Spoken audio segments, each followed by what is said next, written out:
Hi guys, for today's video guys, magmamarinate ako ng bangos. Mayroon akong 4 na pirasong bangos guys.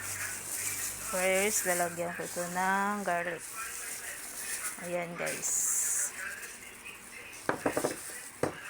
Tapos, magic sarap. And then, itong kalamansi.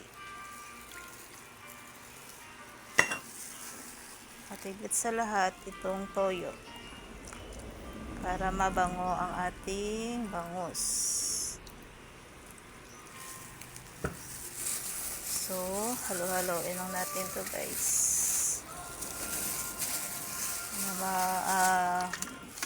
Marinate natin to ng 1 hour and then ipiprito natin.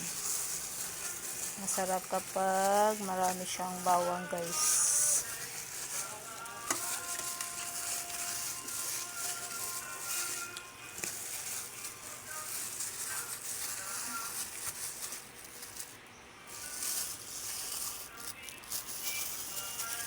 Ayan.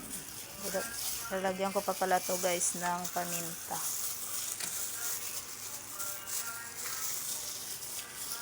Kalimutan ko maglagay ng paminta guys. So, ito na guys. Ibababad ko lang to ng 1 hour and then ipiprito. Thanks for watching everyone. God bless you guys. Bye!